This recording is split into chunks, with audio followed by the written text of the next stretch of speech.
오늘도 에브리데이 크리스찬을 찾아주신 모든 분들을 환영하고 축복합니다. 오늘 함께 은혜를 누리실 하나님의 말씀은 시편 23편 2절에 있는 말씀입니다. 그가 나를 푸른 초장에 누이시며 쉴 만한 물가로 인도하시는도다. 인간이 살아가는데 가장 필요한 요소를 두 가지만 말하라고 하면 산소와 물일 것입니다. 인간은요, 산소 없이는 단 몇 분밖에 살지 못하고 물이 없이는 며칠밖에 살지 못하게 됩니다. 바다와 육지의 분포 비율이 7대3 정도로 바다가 지구 전체 면적의 70%를 차지하고 있는 것처럼 우리의 인체도 약 70% 정도가 물로 구성되어 있다고 합니다. 그래서 70% 정도의 물 중에서 1, 2% 정도만 부족해도 우리는 심한 갈증과 괴로움을 느끼게 됩니다. 또 70%의 물 중에서 5% 정도 부족하게 되면 인간은 반혼수 상태에 빠져들게 되고 12%가 부족하게 되면 사람은 생명을 잃게 됩니다.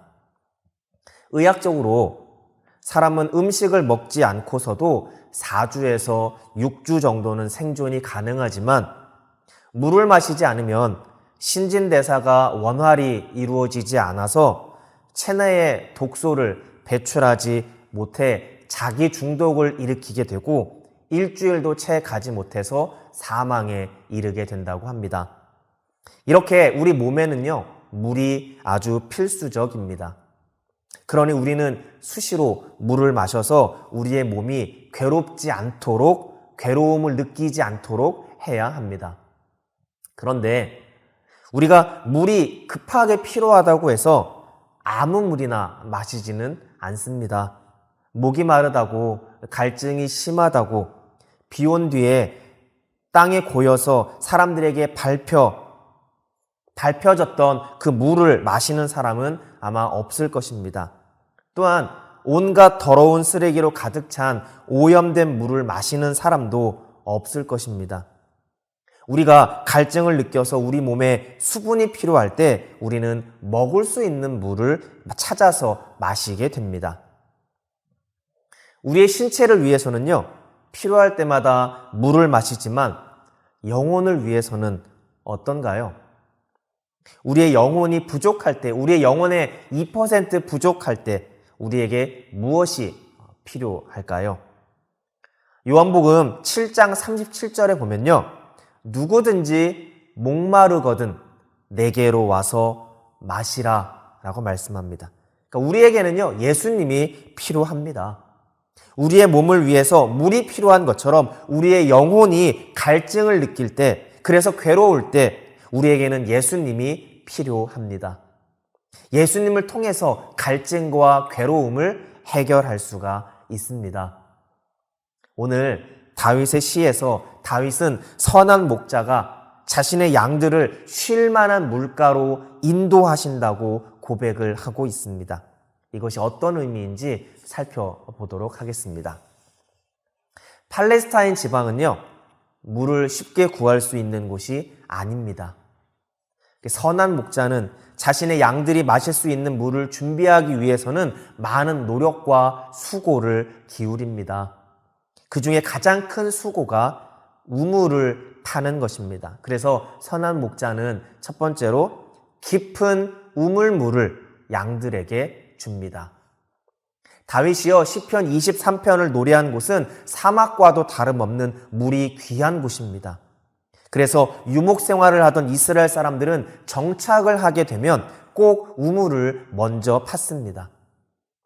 창세기 26장에 보면요, 이삭이 그랄 골짜기에 정착하면서 우물을 먼저 팠고 또 우물을 빼앗길 때마다 장소를 옮겨서 계속해서 우물을 팠던 것을 우리가 기억합니다.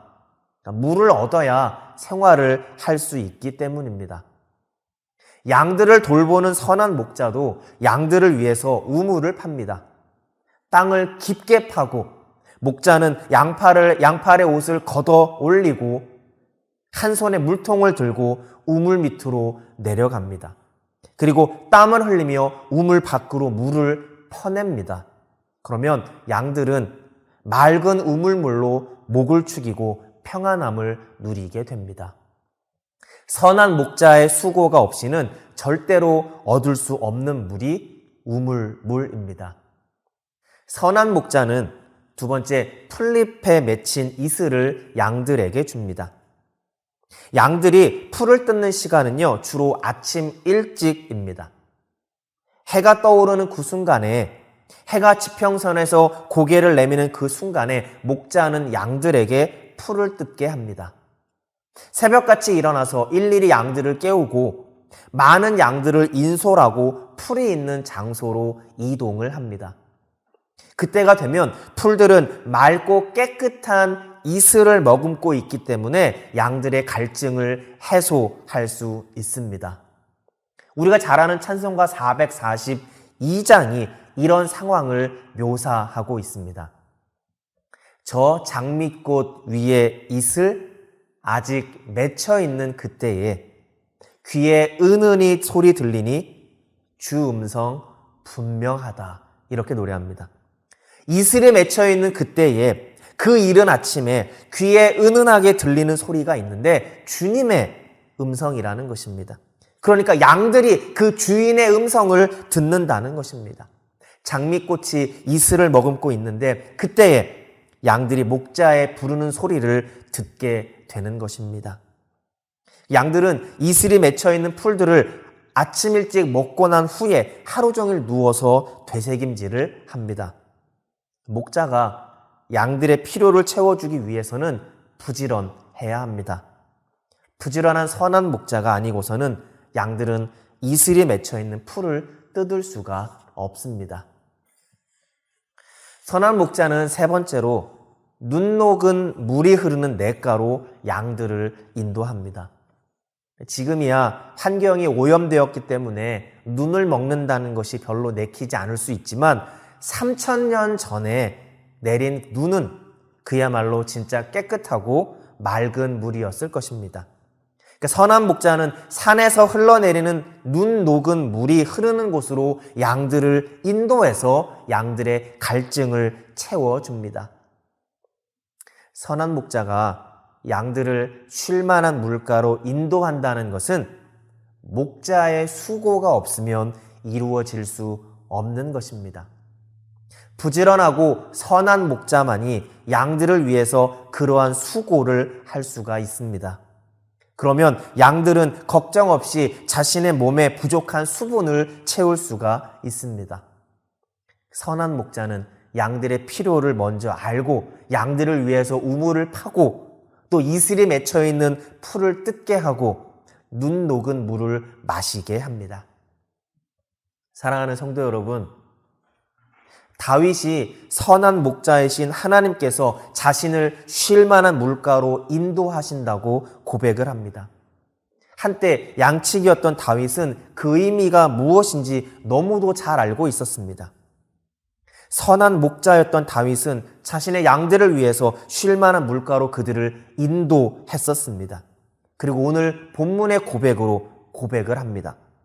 선한 목자이신 하나님께서 다윗을 쉴 만한 물가로 삶의 갈증을 느끼고 있는 그에게 목을 축일 수 있는 생명의 물을 주신다고 고백을 합니다. 오직 선한 목자이신 하나님 그분만이 다윗의 그리고 우리의 여러분과 저의 갈증을 해결하실 수 있습니다. 우리의 하나님이 여러분의 하나님이 선한 목자이십니다. 우리가 삶에서 경험하는 갈증들을 해결하실 수 있는 분이 하나님이십니다. 오늘 하루 다윗의 이 고백을 기억하며 여러분의 삶의 갈증을 하나님 앞에 내려놓고 하나님의 인도하심을 구하시는 하루가 되시기를 주님의 이름으로 축원합니다. 하나님 감사합니다. 우리에게 선한 목자가 되어주셔서 감사합니다. 우리의 갈증을 해결해 주시니 감사합니다. 세상의 그 어떤 것도 우리의 갈증을 해결할 수 없고 오직 하나님께만 나아가 그 갈증을 해결받을 수 있다는 것을 고백하고 날마다 하나님과 동행하는 삶을 살아가도록 우리 모두를 인도하여 주시옵소서. 예수님의 이름으로 기도드립니다. 아멘.